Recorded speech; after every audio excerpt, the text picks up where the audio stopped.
Hai teman cerita Ilan. Sekarang di Kanada sudah masuk ke musim dingin.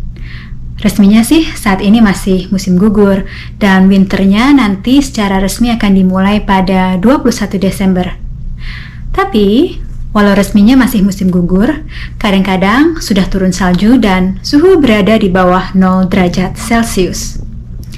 Nanti ketika sudah masuk ke winter, suhu sepanjang musim dingin biasanya ada di bawah atau di sekitar 0 derajat Celcius dan cenderung bertahan antara -5 dan -15 derajat Celcius. Jarang sekali di bawah -20 atau -30 derajat Celcius. Tapi memang hal itu terjadi di beberapa kota. Biasanya bisa turun serendah -30 sampai -40 derajat Celcius. Tapi jangan khawatir, kalau kalian mempersiapkan winter ini dengan sebaik-baiknya, pastinya kalian akan menjalani winter ini dengan aman, nyaman, dan tetap hangat. Buat teman cerita Ilan yang baru datang ke Kanada dan baru mengalami musim dingin pertama kalinya, pasti momen ini akan menjadi musim yang ditunggu-tunggu karena tentunya teman-teman ingin merasakan salju. Gimana sih rasanya? Kali ini aku akan share beberapa hal yang menyangkut tentang musim dingin, apa aja yang harus kalian perhatikan dalam mempersiapkan musim ini. Cuaca Kanada nggak bisa diprediksi. Hari ini bersalju dan berangin, besoknya panas dan salju mencair. Oleh sebab itu, kita harus terus-menerus memantau perkiraan cuaca setiap hari untuk menentukan rencana kegiatan hari itu dan tentunya menentukan pakaian apa yang harus kita pakai. Angin adalah faktor besar ketika mempertimbangkan suhu yang sebenarnya. Angin inilah yang bertanggung jawab atas suhu yang terasa lebih rendah daripada yang kita lihat di perkiraan cuaca. Misalnya nih, perkiraan cuaca mungkin menunjukkan kepada kita kalau suhunya akan -1 derajat Celcius. Tetapi di perkiraan cuaca itu juga ditunjukkan kalau suhu terasa seperti -5 derajat Celcius. Inilah yang harus sangat diperhatikan ketika membaca perkiraan cuaca. Ingat, kalau angin yang dinginnya parah bisa menyebabkan frostbites. Frostbites terjadi ketika kulit kita terpapar cuaca dingin untuk waktu yang lama dan membeku seperti es. Hanya dibutuhkan waktu 30 detik terpapar dalam cuaca dingin untuk bisa menyebabkan frostbites.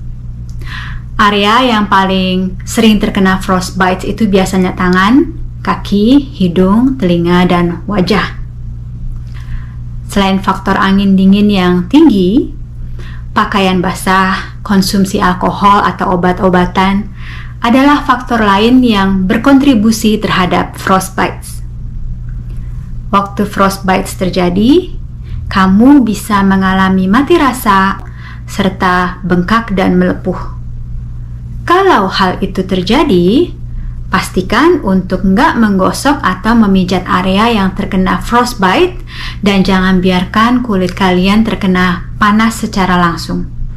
Gunakan suhu tubuh kamu untuk mengurangi rasa sakitnya. Frostbites ini adalah kondisi yang sangat serius ya, jadi nggak hanya mempengaruhi kulit, tapi juga jaringan di bawahnya, termasuk otot dan tulang.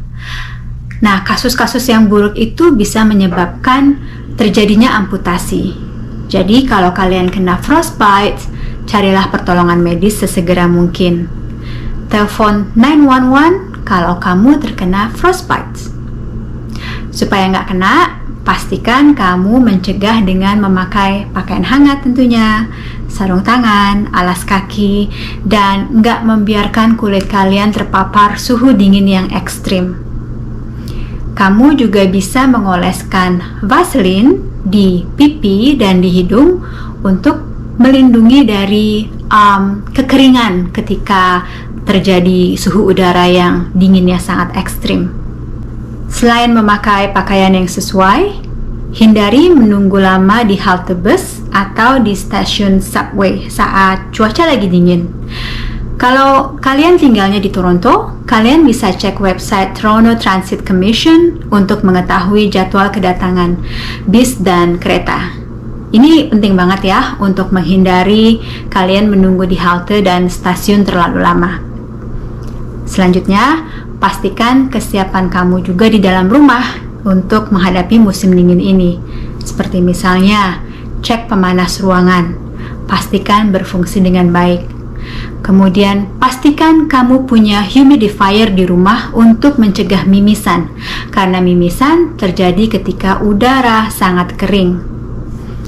Periksa juga apakah ada retakan atau celah di jendela dan pintu.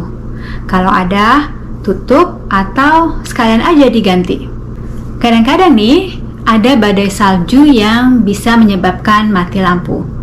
Maka kalian harus menyiapkan senter dan lampu dengan baterai ekstra atau lilin yang banyak.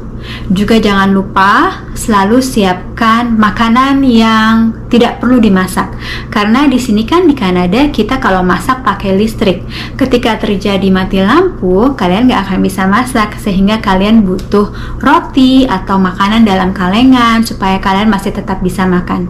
Ini terjadi loh di tahun 2013, mati lampunya sampai berhari-hari tidak bisa makan, sehingga roti habis. Di supermarket penuh dengan orang-orang yang nyari roti, nyari makanan siap saji. Jadi sebaiknya kalian di musim dingin selalu menyiapkan hal-hal itu. Kalau kamu tinggal di rumah, kamu juga bertanggung jawab untuk menjaga agar jalan setapak dan jalan masuk ke dalam rumah tetap bersih dari salju dan cukup aman bagi orang-orang yang lewat, sehingga tidak ada yang kepleset. Kalau ada yang kepleset, kalian bisa dituntut. Jadi, kalian yang tinggal di rumah, menyewa rumah, atau pemilik rumah, kalian harus memastikan bahwa kalian menjaga halaman kalian supaya tetap bersih. Aku pernah berbagi cerita tentang tips berpakaian di musim dingin. Silahkan ditonton untuk tahu lebih banyak tentang bagaimana memilih pakaian di musim dingin. Segini dulu cerita Ilan kali ini. Please like and share, and don't forget to subscribe if you haven't. Take care and stay warm.